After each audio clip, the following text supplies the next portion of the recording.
الحمد لله والصلاة والسلام على رسول الله.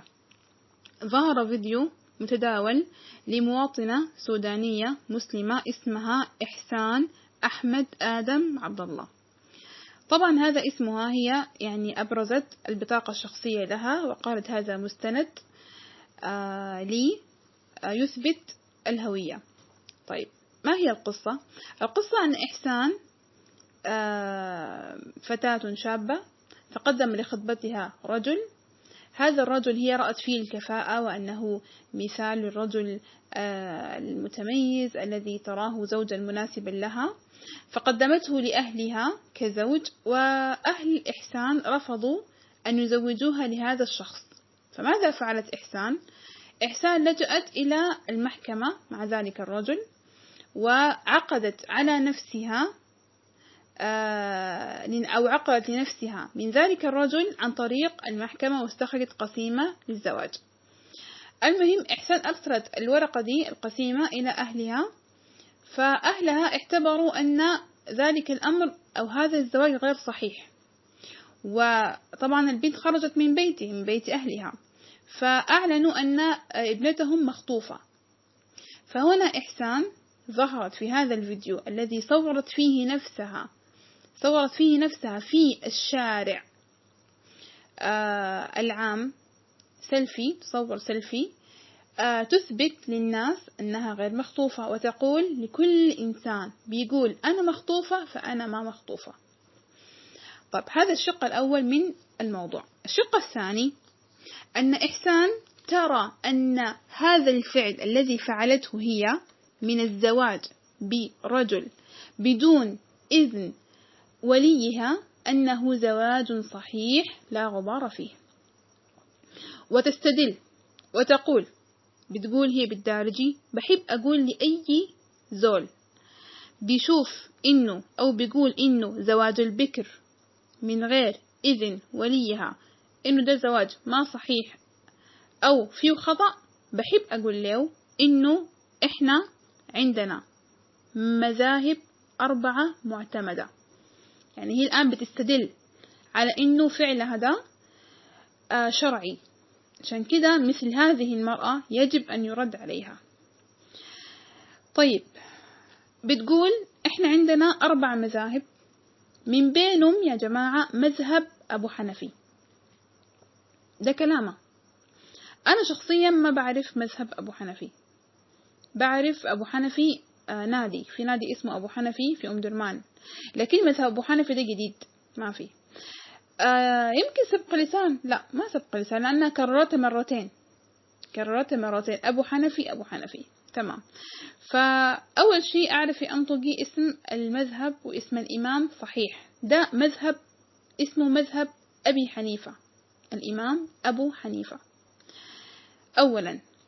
طيب، يعني الآن أفهم من كلامك أنه أنت حنفية المذهب، يعني هل أنت تتبعي مذهب أبو حنيفة النعمان بكل ما قال أبو حنيفة؟ أنت معه في كل أمر يقول أبو حنيفة؟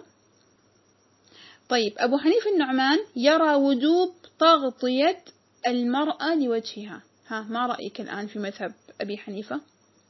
هل توافقين على ذلك؟ أبو حنيفة الآن بيرى حرمة الغناء وحرمة المعازف. ما رأيك مذهب أبي حنيفة؟ أبو حنيفة يا إحسان بيرى حرمة مصافحة المرأة الأجنبية إذا كانت شابة. هل أنت من الذين لا يصافحون الرجال؟ إذا أنت متبع المذهب أبي حنيفة فعلا. أما إحنا عندنا الدين مثل الفاكهة، والله المستعان، نأخذ منه ما نشاء ونترك ما نشاء بأهوائنا وتصوراتنا وآرائنا. يعني الآن إذا ناسبك مذهب أبو حنيفة في مسألة معينة فتأخذيه، لم يناسبك في مسألة أخرى تتركيه بهوى. الدين لا يؤخذ هكذا. أفتؤمنون ببعض الكتاب وتكفرون ببعض؟ فأنت لست حنفية المذهب، ولا تطبقي مذهب أبي حنيفة كما هو حتى تستدلي بكلام أبي حنيفة النعمان في مسألة ما. أما في هذه المسألة تحديدا، في مسألة زواج البكر أو المرأة بدون ولي، فأبو حنيفة لا يرى أن زواج البكر أو المرأة بدون ولي هو زواج صحيح، إنما يرى أن القاضي يعتبر من جملة الأولياء، أن له أن يزوج المرأة، يعتبر ولي لها. وهنا أبو حنيفة خالف فيه العلماء وخالف فيه بقية الأئمة. فلماذا أخذت مذهب أبي حنيفة تحديدا؟ إلا أنه وافق هواك.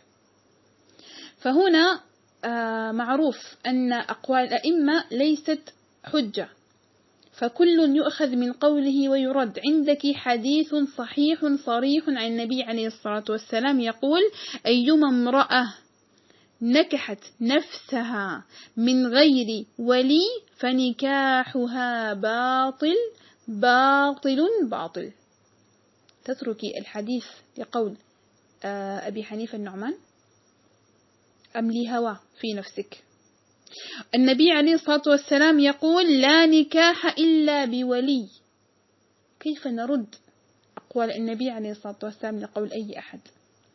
إذا كان في عهد الصحابة ابن عباس كان يقول: أقول لكم قال رسول الله وتقولون قال أبو بكر وعمر، لا نرد قول النبي عليه الصلاة والسلام لا لقول أبي بكر ولا لقول عمر، فكيف نرد لمن هو دون أبي بكر ودون عمر رضي الله عن الجميع؟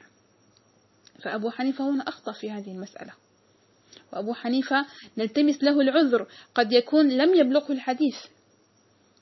وأبو حنيفة نفسه قال: إذا صح الحديث فهو مذهبي.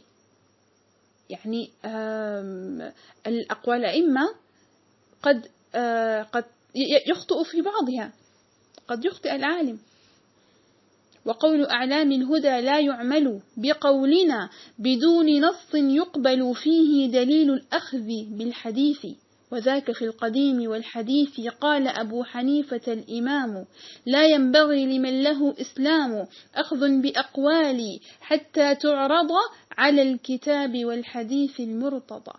فأين أنت من قول أبي حنيفة؟ أين أنت من مذهب أبي حنيفة يا إحسان؟ جاءت بعد ذلك إحسان تستدل بحديث. قالت الحديث هي تقول: النبي عليه الصلاة والسلام قال: الأيم أحق بزواجها من أبيها. والحديث طبعا نص: الأيم أحق بنفسها من وليها. طبعا هي ما تحفظ أصلا الأحاديث والله المستعان. فيعني معنى الكلام ده أنت فهمتي الآن يا إحسان، أنه الأيم أحق بنفسها من وليها، أن تتزوج الأيم كيفما شاءت هكذا، يعني ما عند من غير ولي، والولي وافق أو رفض، الولي عارض أو لم يعارض، الولي أيد أم أي شيء، أنت هكذا تتزوج المرأة بمزاجها بكيفها، صح؟ فهم الحديث أن الأيم أول شيء من هي الأيم؟ أولا، هل أنت أيم؟ هل تفهمين ما معنى الأيم أصلا؟ الأيم هي المرأة التي سبق لها الزواج، سبق لها الزواج، يعني هذا الزواج ليس المرة الأولى، ليست بكر، هي ثيب، إما تكون مطلقة أو أرملة، فهذه هي الأيم. هل أنت أيم الآن؟ أنت لست بأيم، أنت بكر، هذا أول زواج لك. طيب، أنت قلتي البكر في الأول، تمام؟ فمعنى الحديث أن الأيم أحق بنفسها من وليها، أي أن الأيم لا تتزوج أو لا تزوج إلا برضاها. ليس من حق الولي أن يزوج ابنته الأيم أي الثيب بدون رضاها، وإن تم ذلك فهذا الزواج غير صحيح. لابد أن تكون الأيم راضية بهذا الزواج. وإن جاءت هي بزوج وعرضته على وليها أن يزوجها فلان، وهذا الولي رأى فيه أنه رجل أهل هذه المرأة، فله أن يزوجها بمن شاءت. هكذا فهم الحديث. لكن ماذا نقول؟ جئتي بآية أخرى، طبعا هي تستدل، يعني المفروض الإنسان يستدل بالقرآن ثم الحديث، تتتابع هكذا. يعني هي جابت من قول العالم، بعدين إحسان جاءت تستدل بآية قرآنية من سورة البقرة. طبعا بعد ما فرغت يعني من جابت قول أبي حنيفة في الأول، وبعدين جابت الحديث، جاءت بعد كده في الآخر تستدل بآية قرآنية في سورة البقرة، وطبعا كالعادة أخطأت في الآية. قال تعالى: فلا جناح عليكم فيما فعلنا بأنفسكم بالمعروف. فالآية قالت بسورة البقرة آية 134. فهنا في خطأ. أول شيء في رقم الآية في سورة البقرة صحيح، لكن هي الآية ما رقم 134 يا إحسان، هي رقم 234. الآية بتقول: فلا جناح عليكم فيما فعلن في أنفسهن بالمعروف. طيب هل معنى الكلام ده إنه يعني المرأة تفعل ما تشاء؟ ده كده فهمت الآية كده. وبعدين ذاته أنت لما تجيب تستدلي بآية قرآنية جيب الآية من الأول عشان تفهمي سياق الآية. تتكلم الآية عن شنو يا جماعة؟ والله المستعان، الله المستعان. الله سبحانه وتعالى يقول هنا في هذه الآية: والذين يتوفون منكم ويذرون أزواجا يتربصن بأنفسهن 4 أشهر و10. ضمن الكلام للمرأة التي مات عنها زوجها. فإذا بلغن أجلهن فلا جناح عليكم فيما فعلن في أنفسهن بالمعروف. نشرح الآية باختصار.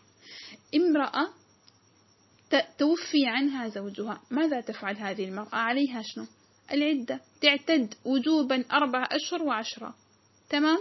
هنا في هذه العدة تمتنع عن أمور معينة، تمتنع عن الطيب، تمتنع عن الزينة، تمتنع عن الزواج، ما يحق لها الزواج بعد 4 أشهر. فإذا بلغن أجلهن، دي ليه أنت ما قلتيها؟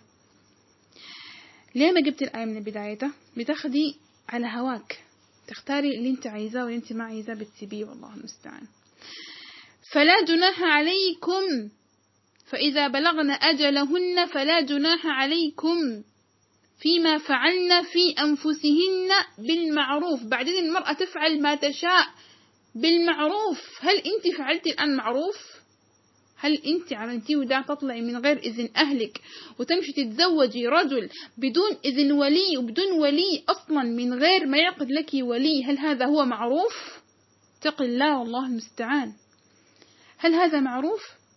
تفعل ما تشاء بالمعروف، لها أن تتزوج بالمعروف، لها أن تطيع أن تتزين بالمعروف، بما أمر الله، بما فرض الله، بما وافق الشرع، بما وافق الدين. هذا هو المعروف، ولكن ليس ما فعلتيه أنت. هذا هو فهم الآية. ولكن ماذا نقول؟